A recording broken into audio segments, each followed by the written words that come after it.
King Hrolf's gravestone. It's reformed. Guess there's only one thing left to do. We're finally here. What's a-happening? It's your boy DMA with the God of War Ragnarok No Upgrade Run Berserker Challenge. Welcome to the 10th and final video in this series I'm calling the Basic Berserker Blueprints. After dealing with 12 Berserkers, we're finally face to face with Big Daddy Hrolf. This would typically be the point in the video where I explain the rules of this no upgrade run, but we have a lot to discuss here, so I'll put the rules in this run in the description. No upgrades is self-explanatory, but it'll be there for you to read.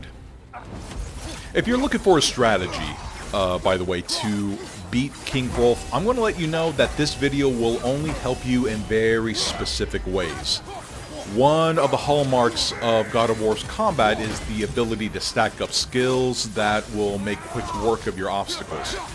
We're not stacking much here. What I'm here to do is talk about what Hrolf does and how to react to those behaviors. But in order to discuss his attacks, we need to talk about his phases, and they're based on how much health he has. He has 4 phases. The first is when his health is at 100 to 80%. The second phase is 80 to 50% health. The third is 50 to 20% health, and the last phase is 20 and below. Hrolf's health bar is conveniently divided into 10 bars, so that'll make things easier to read at a quick glance. So let's talk about the first phase. Up first are the yellow ring attacks. We have the yellow dash attack. He'll jump in the air and rush straight at you just like that. You can parry it, but if you do, Hrolf could transition into another combo, so keep that in mind. There's the quick single yellow slash, and there's a slow 2-slash combo, just like that again. The last hit will be a yellow attack. Hrolf has a hammer weapon that allows him to do a combination of a quick jab and an over-the-head hammer smash. The jab can be blocked or parried, but the smash attack is a red attack. He also has 2 different 4-hit combos. There's the 4 quick slash combo that he uses with the dual axe, and the slow 4 spinning attack that he uses with the hammer. Both of these 4-hit combos starts with a yellow attack and ends with a red attack. Now, all of these attacks, I parry what I can parry.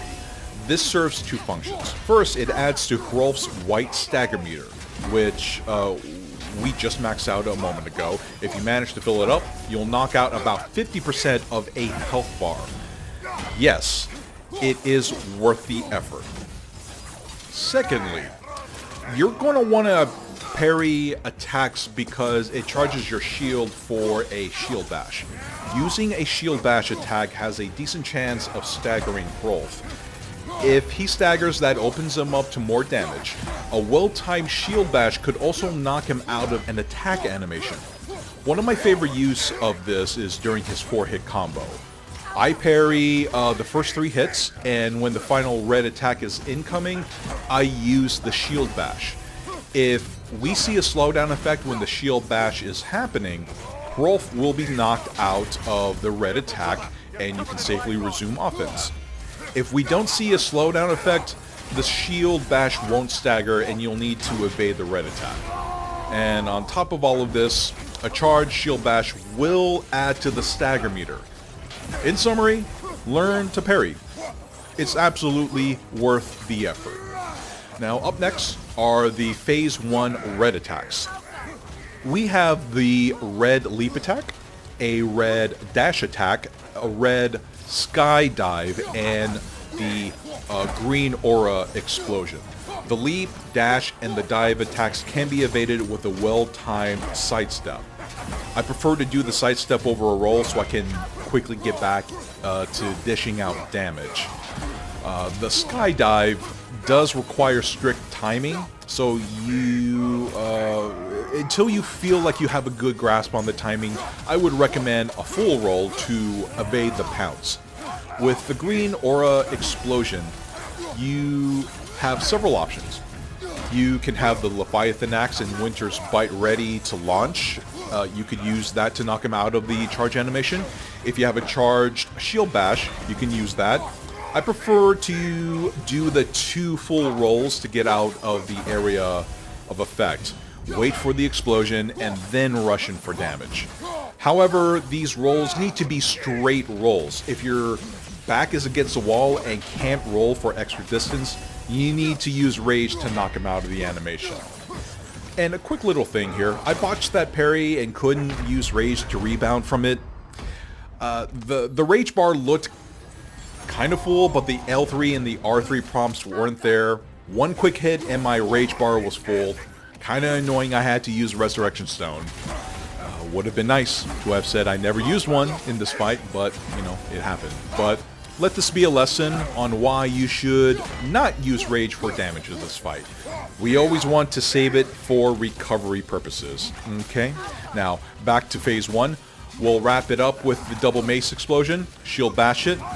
Unless you're too far away, if that's the case, unleash your Rage and quickly disengage it. Up next, we have Phase 2, which is in session. Hrolf will still use the attacks in Phase 1, but will add variety to his repertoire.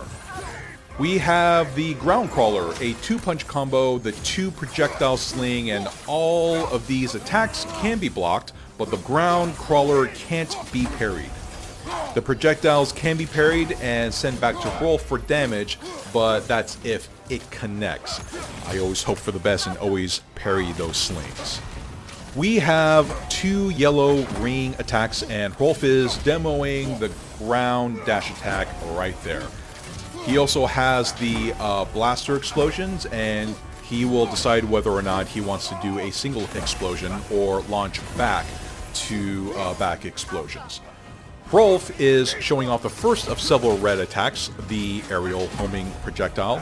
There's the aerial fireballs, the aerial ice shower, the aerial thunderbolt strikes, and the aerial thunderbolt trail. The thunderbolt trail is sent to you in a direct path. A roll to the side will keep you safe. The ice shower is easy enough to step away from, but the fireballs and the thunderbolt strikes need tweaks to evade. Normally, I have lock-on engaged when fighting Hrolf, but when either of these attacks are launched, I turn it off and start running with the camera pointed to the floor.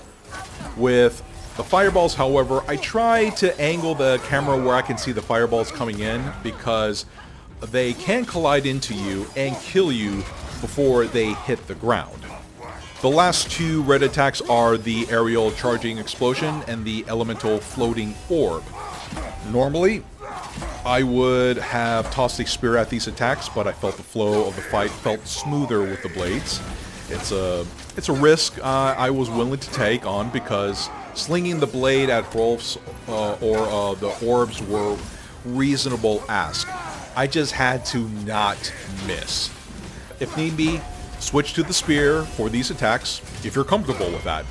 It's just I prefer to minimize weapon swapping.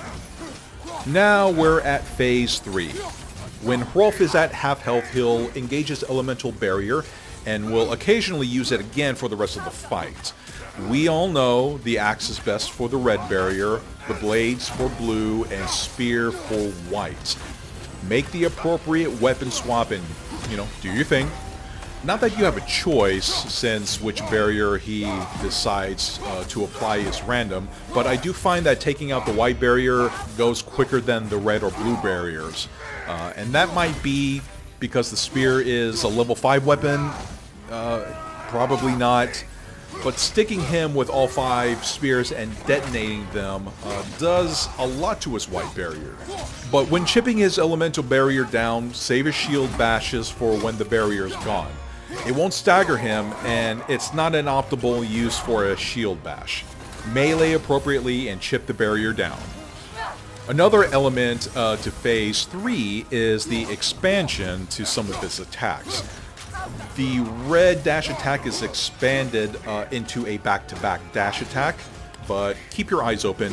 Instead of doing back-to-back dashes, he could opt to do the yellow aerial dash to follow up that initial dash attack. He also has the slow spinning hammer attack, and that is now a 6-hit combo. The 2 extra hits are easy parries and will easily add to Hrolf's stagger meter. And the skydive attack will expand to 2 back-to-back pounces. During this stage, I would recommend not spamming the melee button when he lands for the first time. Get in a couple of quick hits in, but if you end up mashing the button, if you end up button mashing when he launches himself for a second time, you're going to step too far into the landing site, and rolling back will actually kill you. You might can roll forward to avoid collision, but button mashing is a bad habit anyhow, so just anticipate that. Now, the good news about Hrolf is he's not doing anything we haven't seen from the previous Berserkers. We've beaten the Berserkers, and that means you have an idea of how to deal with their behaviors. A lot of the annoying attacks we've dealt with, we're dealing with them again here. Hajalti's double mace clap, Hacklander's green aura explosion, Begator's lightning bolt attack, Skathindi's aerial explosion. King Hrolf has access to all of these unique attacks, as well as the typical Berserker affair, like the skydives, dashes, and every single possible red and yellow ring attacks. I don't believe that's an exaggeration, but Hrolf's repertoire is extensive.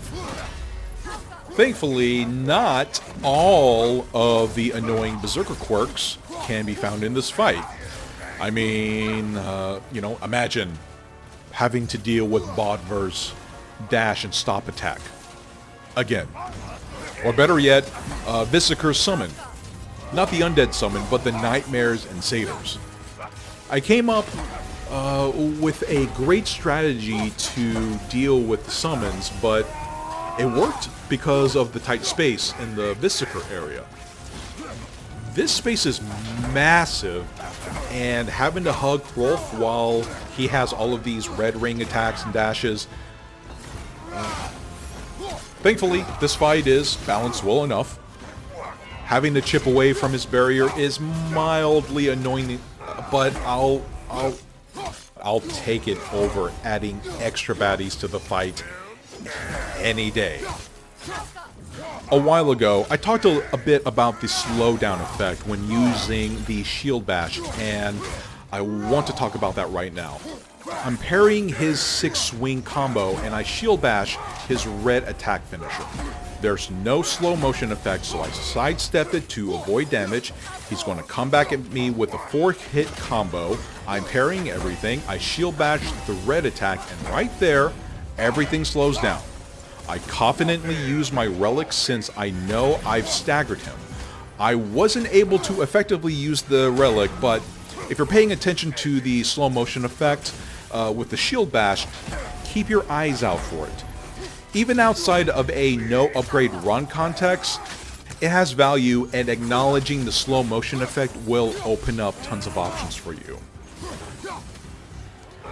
Hrolf is going to do his aerial fireball launch, and I want you to see how I have lock-on engaged now. When I realize he's doing his attack, I roll to the side to start dodging, and in mid-roll, I disengage the lock-on.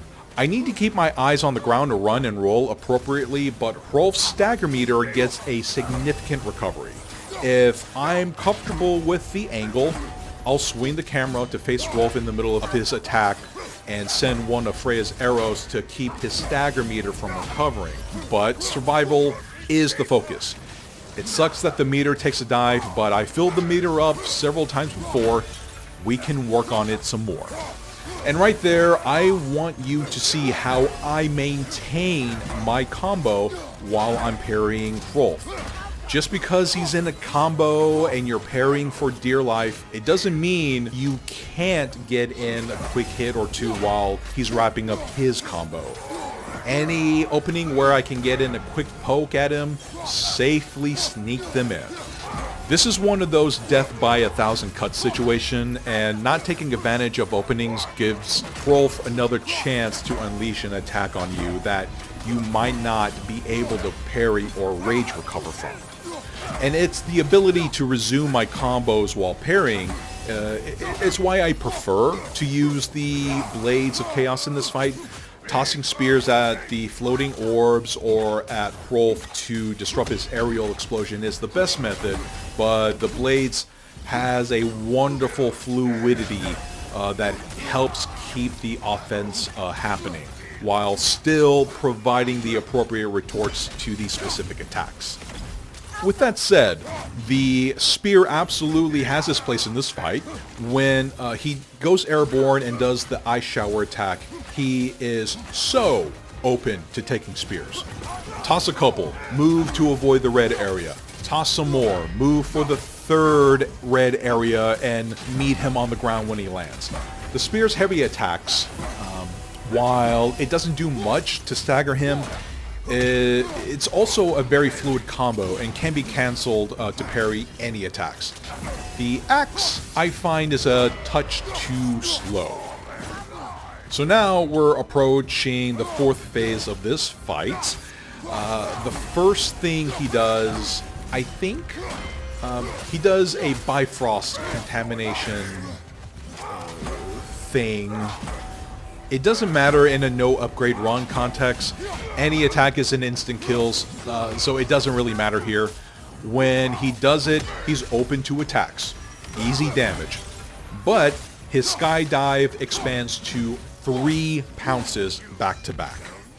But prior to this successful run of Hrolf, the lowest I ever got to his health down, he was sitting in the 3rd bar somewhere. So what you see is my first experience with the final phase of the fight. So when I said the first thing he does is contaminate you with Bifrost, I'm just making an assumption, since it looks similar to his 3rd phase and how he immediately deployed, his elemental barrier. I had a feeling that it wasn't just the contamination that made up the 4th phase, so I was keeping my eyes out for any possible expansion of attacks or behaviors. The skydive is the only thing I noticed, and there might be other changes in his patterns, but I've only spent 4 minutes and 7 seconds in this last phase, so there's a chance that I did not experience his full repertoire in this run. And I don't think I have much more to add. This was a long video, so I'm going to step out of commentary. When Hrolf goes down, I'll do the usual rundown of the menus to show my lack of upgrades, how everything is stock, and show the difficulty, even though it's watermarked on the upper right corner of the screen. This was fun, maybe, but now that I'm done with this run, who knows, I might give Na a shot. I did spend about half an hour on her the other day. Of course, with the same file, no upgrades. I'm not going to say I won't give it a serious shot, but I'm not going to say I will do it. Last I checked, I have 473 hours logged into this game, and I kind of want to move on to something else, but we'll see. But thanks for sticking around for the Basic Berserker Blueprint series. Hope you found some interesting strategies for these Berserkers that go beyond utilizing realm shifts and figuring out optimal runic cooldown methods, or maybe you just enjoy watching this dumb and unnecessary challenge. Whatever happens next, I hope to see you there.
Thank you, brother.